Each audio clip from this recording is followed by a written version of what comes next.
Assalamualaikum warahmatullahi wabarakatuh. Sebelum kita memulai, mari kita dengar lantunan ayat suci Al-Quran dulu.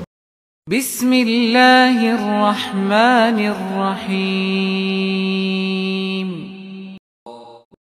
ومن يتق الله يجعل له من أمره يسرا. Yang artinya, barang siapa yang bertakwa kepada Allah, niscaya Allah akan menjadikan baginya kemudahan dalam urusannya. Ya, halo semuanya. Bagaimana kabar Anda semua ya? Baik-baik aja ya, mudah-mudahan. Nah, hari ini kita sudah masuk ke pertemuan ke-6 ya. Oke, saya mau share dulu. Nah, teman-teman,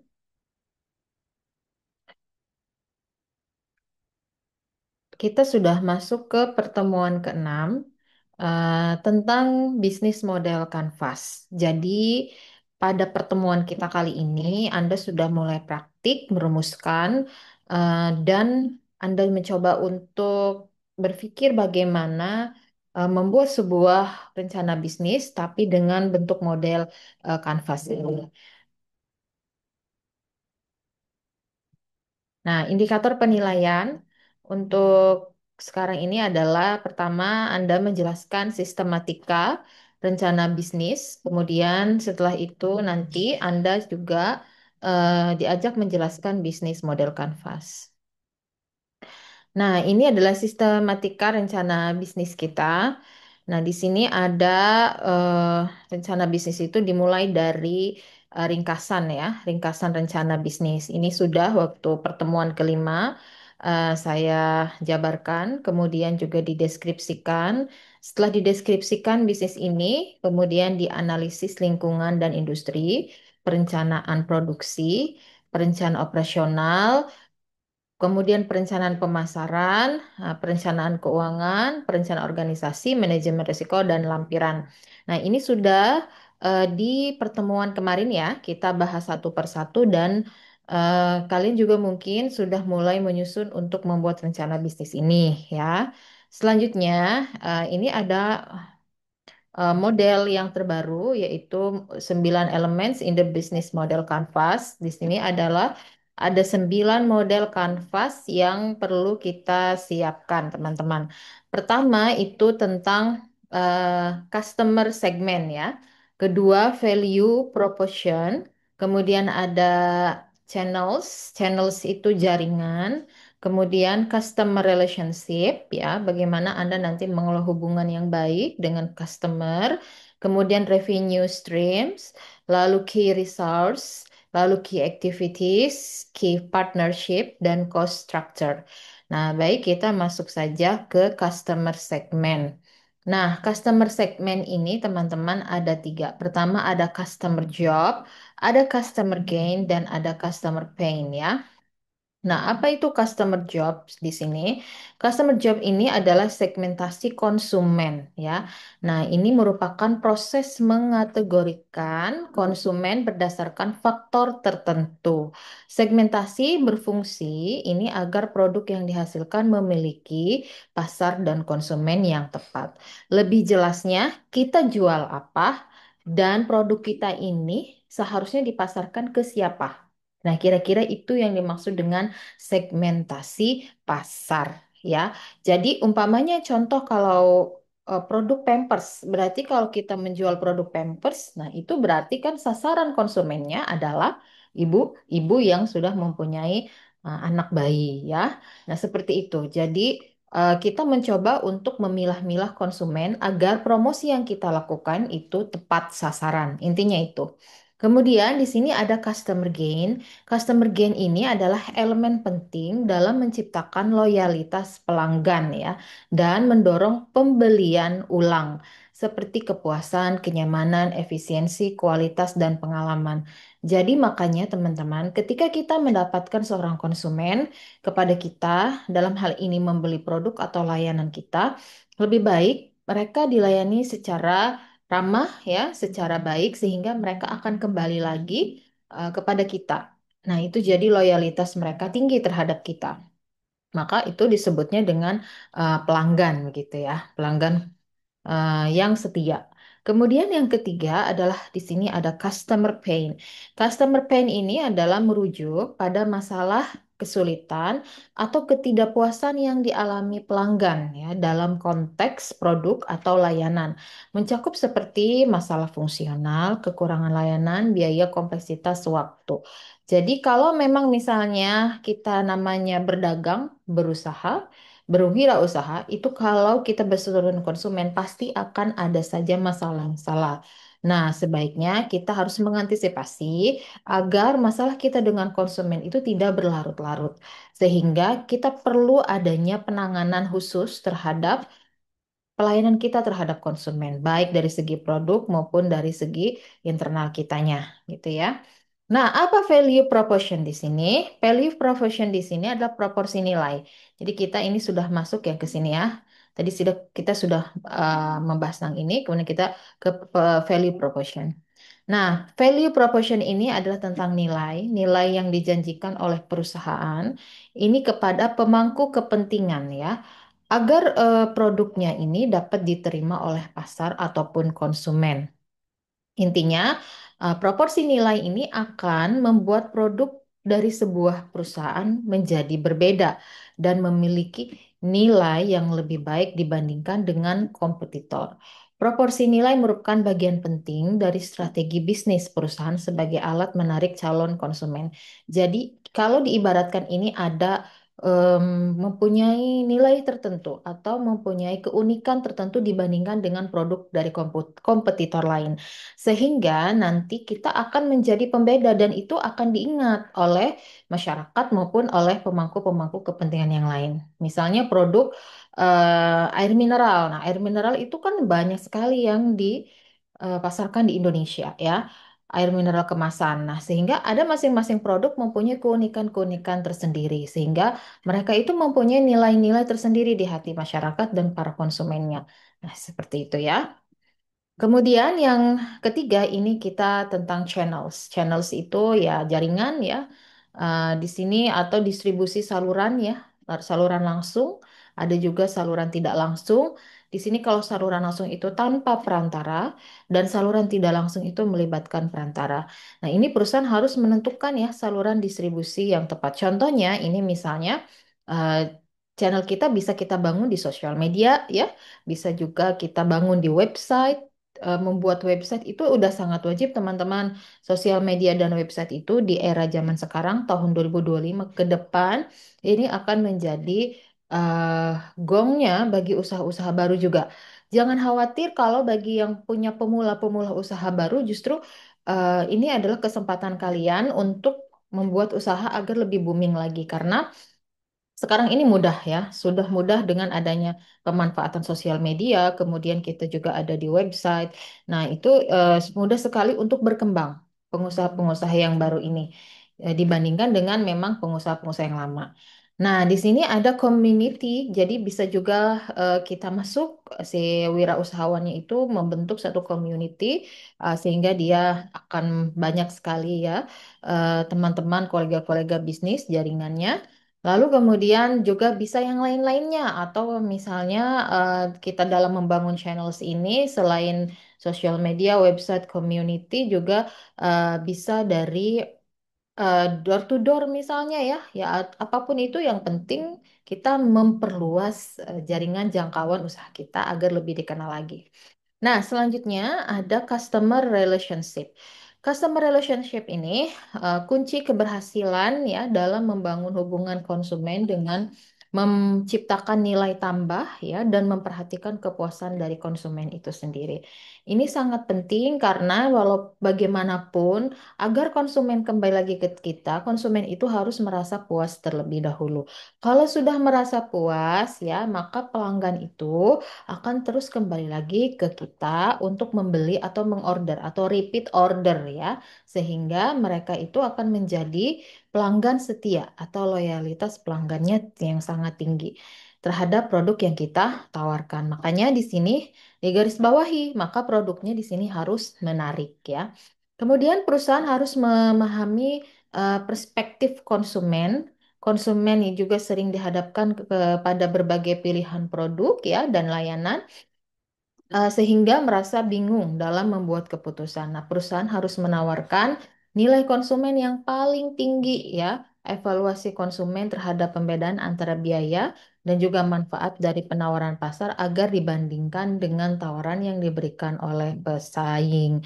Jadi intinya adalah teman-teman di sini bagaimana caranya kita sebagai wirausahawan untuk lebih dekat ya, atau menjalin hubungan yang lebih baik dengan konsumennya, sehingga konsumen akan merasa dilayani, sehingga dalam mengambil beberapa langkah keputusan untuk membeli produk pun kita guide gitu.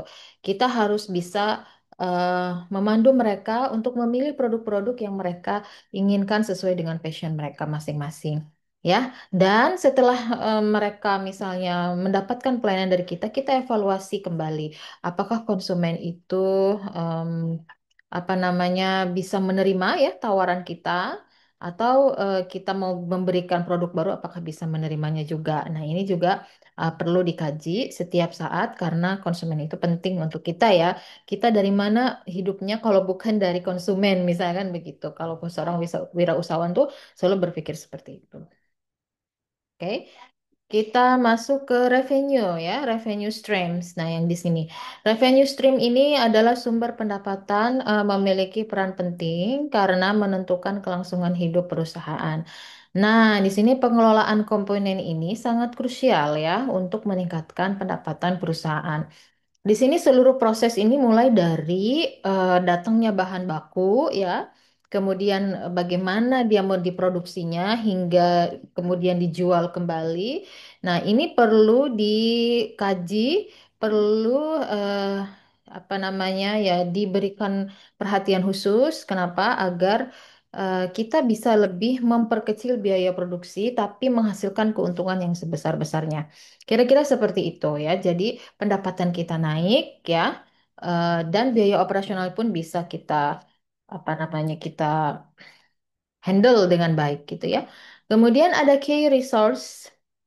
Key resources ini adalah sebuah bahan-bahan produksi ya atau bahan baku untuk manajemen stok barang. Nah, di sini juga selain hanya barang, juga SDM itu sendiri ya, dan penataan proses operasional. Nah, aktivitas ini berfokus pada sumber daya yang diperlukan untuk menciptakan nilai ya bagi konsumen. Nah, sumber daya ini dapat dikelompokkan menjadi 4 kategori, yaitu ada sumber daya fisik, kemudian ada sumber daya intelektual, dan juga sumber daya manusia, dan yang terakhir adalah sumber daya keuangan. Nah, itu keempat elemen ini sangat penting untuk mendirikan sebuah usaha. Ya, selanjutnya adalah key partnership. Nah, di sini kita seorang usahawan harus punya banyak jaringan sehingga membentuk sebuah mitra-mitra ya untuk usaha kita, hubungan kerja yang baik ya, sehingga untuk lebih baik lagi aktivitas operasional kita. Di sini mitra utama ini sangat berperan teman-teman ya, membantu perusahaan itu meningkatkan efisiensi dan efektivitasnya. Nah, ini memungkinkan perusahaan ini agar lebih fokus pada kegiatannya. Nah, ini harus menjalin hubungan baik ya, baik dengan mitra eksternal seperti apa saja mitra eksternal, misalnya ada distributor, ada agen pemasaran, serta agen penjualan yang memiliki keahlian dan pengalaman dalam bidang tertentu. Seperti itu. Jadi kalau yang ahli nih ya, para pengusahanya, maka bisa juga kalau mereka sudah saling dekat, saling percaya, bisa juga menaruh barang bahan bakunya dulu, kemudian kan bisa next untuk dibayarnya seperti itu ya. Itu keuntungan-keuntungan yang dimiliki kalau kita berhubungan baik dengan mitra kerja kita, gitu ya. Itu harus dijaga teman-teman. Key activities. Sekarang ke key activities ini mencakup semua aktivitas yang terkait dengan produktivitas dalam rencana bisnis. Nah, yang berfokus pada produk. Nah, kegiatan utama ini mencakup produksi produk dan strategi penjualannya untuk menciptakan proporsi. proposisi nilai ya. Kegiatan ini menjadi kunci dalam strategi bisnis karena fungsi seluruh komponen BMC berjalan sesuai peranannya gitu. Jadi intinya teman-teman dalam key activities ini kita mesti mempersiapkan khusus ya kepada produk kita agar sesuai ya dengan apa yang tadi kita bilang di awal nilai, kita harus punya value nilai sehingga strategi yang kita jalankan ini tepat begitu ya. Nah, di sini selanjutnya ada cost structure. Cost structure ini adalah merujuk kepada biaya ya, biaya yang dikeluarkan apabila kita mau membuat sebuah produk atau layanan itu kita mesti perhitungkan teman-teman. Nah, umumnya struktur biaya ini dapat dibagi menjadi ada dua ya, ada dua jenis. Pertama ada biaya tetap, kemudian ada biaya variabel. Tentu ini sudah kita pelajari dalam manajemen operasional biasanya ya teman-teman. Nah, di sini struktur biaya juga melibatkan alokasi biaya untuk setiap divisi guna mendukung aktivitasnya. Nah, alokasi biaya yang harus disesuaikan dengan proporsi nilai dan perusahaan itu harus fokus, perlu fokus ya dan mengoptimalkan anggaran dan biaya operasional ini agar lebih efisien dan mengurangi risiko kerugian. Jadi efisien itu teman-teman agar biayanya itu lebih hemat ya, agar tidak merugi. Jangan kita menetapkan sebuah harga produk, tapi harga produk itu justru kita menjualnya dengan murah tanpa memperhitungkan biaya-biaya produksi dalam menjadikan sebuah produk itu gitu. Jadi jangan sampai produk yang dijual terlalu murah atau juga misalnya terlalu tinggi gitu. Karena kalau terlalu tinggi itu berarti konsumen tidak akan mampu untuk membelinya. Tapi kalau memang misalnya kita terlalu rendah juga kita akan merugi. Kita akan habis di ongkos biaya produksi itu sendiri. Poin kuncinya adalah teman-teman perusahaan itu perlu sangat berhati-hati mengelola struktur biaya operasionalnya. Ini agar dapat apa? Berjalan efisien dan juga efektif. Nah, sehingga dapat menghasilkan nilai yang optimal. Itu yang perlu dijaga ya. Kemudian selanjutnya adalah di sini udah selesai 9 elemen tadi saya jelaskan. Ini sekarang ada tips on how to make a business model canvas. Kita akan langsung ke bagaimana caranya menyusun ya model canvas ini. Pertama kita harus menganalisis kompetitor, kemudian kita harus mempersiapkan juga elemen-elemen yang sistematikal ya, yang kemudian untuk connect each element. Kemudian kita apa namanya hubungkan eh, elemen-elemen tersebut, lalu fokus on current condition, fokus terhadap kondisi yang sedang berlangsung, lalu conducting reviews. Nah, kita juga harus melihat lagi review-reviewnya juga. Kemudian kita langsung saja melihat apa sih model canvas yang tadi kita selalu bicarakan. Nah, ini seperti ini teman-teman, example of business model canvas. Di sini ada kotak-kotak berjumlah 9 kotak. Ini sudah disesuaikan. Yang pertama ada key partnership. Kenapa dia lebih bentuknya itu lebih memanjang? Customer segment, cost structure, revenue stream. Nah, di sini ada maksudnya ya teman-teman. Karena key partner ini juga menjadi sesuatu yang sangat penting ya sehingga keduanya ini yang di atas ini ditopang oleh cost structure dan revenue stream, teman-teman. Jadi antara biaya dan juga pendapatan ya. Em, nah, ini bisa biaya dan pendapatan inilah eh, sebab akibat dari yang di atas ini, begitu maksudnya ya. Jadi kalau kita mempunyai kunci ya, partner kita udah punya partnernya yang baik, aktivitasnya baik, resource-nya baik ya, maka itu akan lebih baik juga. Value proposition di tengah-tengah, teman-teman ya. Dan ini customer relationship, ini channel dan customer segment ini sangat berpengaruh terhadap pendapatan. Jadi yang berpengaruh terhadap biaya, ini ada key partnership, activities, dan resource ini berpengaruh sekali terhadap kondisi biaya. Kemudian antara eh, cost sama revenue ini ada value. Lalu kalau dalam kaitannya dengan review ini ada customer, ada customer relationship, segmen sama channel ini bersinggungan sekali dengan revenue stream. Nah, kira-kira seperti itu logika berpikirnya, teman-teman.